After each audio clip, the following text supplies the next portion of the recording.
Hello students, welcome to our channel Padho India. आज अपने इस वीडियो में हम क्लास फिफ्थ की मैथमेटिक्स इंग्लिश मीडियम की वर्कशीट नंबर 23 करेंगे और इसमें हमें करना है chapter number 11 area and its boundary. Area को हिंदी में कहते हैं क्षेत्रफल। चलिए शुरू करते हैं वर्कशीट को सॉल्व करना। क्वेश्चन नंबर 1 देखिए, make at least 5 different shapes of 5 squares in the following centimetre grid. बच्चों यहाँ पर ये सेंटीमीटर ग्रिड दे रखी है आपको। इसमें देखिए ये 3 शेप्स जो हैं पहले से बनी हुई हैं और इनमें ख़ास बात क्या है कि इन सभी में 5-5 स्क्वायर्स हैं। ये 1 2 3 4 5, इसमें भी 5 स्क्वायर्स हैं। 1 2 3 4 5, इसमें भी 5 स्क्वायर्स हैं। तो आपको ऐसी ही 5 अलग शेप्स और बनानी है जिसमें कि 5 स्क्वायर्स हों। तो हमने ऐसी शेप्स बना दी हैं। एक शेप है ये, एक शेप हमने ऐसी बना दी है, एक शेप ये बनाई, एक शेप ये बना दी और एक शेप ये बना दी। इन सारी शेप्स में स्क्वायर्स जो हैं 5 हैं। अब देखिए इसके क्वेश्चंस देखते हैं। फर्स्ट पार्ट देखिए, is the area of each shape is same. क्या सभी शेप्स का एरिया सेम है? इसका आंसर होगा यस, क्योंकि सभी शेप में 5 स्क्वायर्स हैं। सेकेंड पार्ट देखिए, is the length of boundary of each shape is same.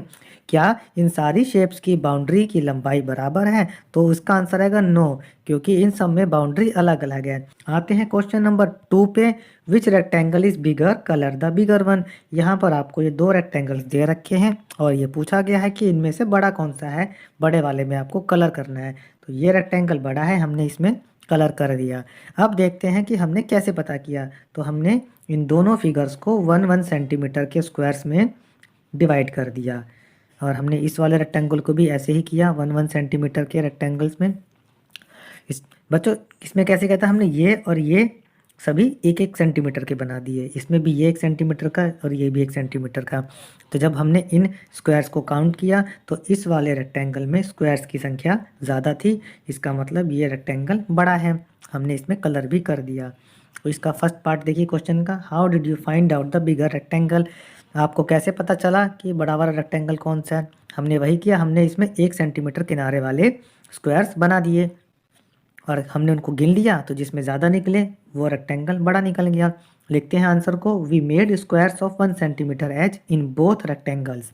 The rectangle with more squares is bigger. आते हैं कुछ इन्फॉर्मेशन पे। देखिए ये जो है इसमें ये लिखा गया है कि किसी भी चीज़ को, किसी भी रेक्टेंगल को देखने के लिए कि वह बड़ा है या छोटा, हम उसमें क्या करते हैं, इस तरीके से 1-1 सेंटीमीटर साइड के स्क्वायर्स बना देते हैं। फिर हम इनको काउंट कर लेते हैं। अगर किसी में ज़्यादा निकलते हैं तो वो बड़ा हो जाएगा। इधर एक और बात बता रखी है आपको कि ऐसे पूरी फिगर में आप ऐसे 1-1 स्क्वायर के सेट वो बनाएंगे स्क्वायर्स तो उसमें ज़्यादा टाइम लगेगा। उससे अच्छा एक ईजी वे पता है क्या है कि आप इसकी लेंथ पे और इसकी विड्थ पे आप काउंट कर लीजिए कि ऐसे कितने स्क्वायर्स बन सकते हैं। और क्या, जैसे इसमें देखिए 1 2 3 4 5 6 7 8, इसमें इधर 8 वो बन सकते हैं स्क्वायर्स और यहाँ पर 1 2 3 4 स्क्वायर्स बन सकते हैं। फिर आप इन दोनों को मल्टीप्लाई कर देंगे तो आंसर आएगा 32। इसका मतलब है कि इस पूरी फिगर में ऐसे 32 स्क्वायर्स बन सकते हैं। अब यहाँ पर एक फॉर्मूला दे रखा है कि लेंथ को जब हम विड्थ से, लंबाई को जब हम चौड़ाई से गुणा कर देते हैं तो उसका एरिया निकल आता है। तो एरिया होता है area is equal to length into width. अब इसी फॉर्मूले का इस्तेमाल करते हुए हम आगे के क्वेश्चंस करते हैं। देखिए क्वेश्चन नंबर 3 में एग्जांपल कैसे दे रखा है। ये लेंथ है और ये विड्थ है। देखिए 5 सेंटीमीटर है और 3 सेंटीमीटर है। इसका एरिया निकालने के लिए हमने लेंथ और विड्थ को मल्टीप्लाई कर दिया। 3 इंटू 5 आंसर आया 15 सेंटीमीटर स्क्वायर। इसी तरीके से आपको इस फिगर में भी करना है। लेंथ है 3 सेंटीमीटर, विड्थ है 3 सेंटीमीटर, एरिया निकालेंगे लेंथ इंटू विड्थ। लेंथ और विड्थ को मल्टीप्लाई कर देंगे तो 3 मल्टीप्लाई बाई 3 आंसर आया 9 सेंटीमीटर स्क्वायर। नेक्स्ट फिगर देखते हैं हम। लेंथ दे रखी है हमें 2 सेंटीमीटर, विड्थ हमें दे रखी है ये 6 सेंटीमीटर। एरिया निकालने के लिए हम लेंथ को मल्टीप्लाई करेंगे विड्थ से, 2 मल्टीप्लाई बाई 6 तो आंसर आया 12 सेंटीमीटर स्क्वायर। नेक्स्ट फिगर देखते हैं अब। लेंथ है 5 सेंटीमीटर और ये विड्थ है 2 सेंटीमीटर। एरिया आएगा length multiply by width, 5 multiply by 2 answer आया 10 सेंटीमीटर स्क्वायर। अब इस वाली फिगर में देखिए लेंथ है 4 सेंटीमीटर, विड्थ भी है 4 centimetre, area length multiply by width 4 multiply by 4 answer आया 16 सेंटीमीटर स्क्वायर।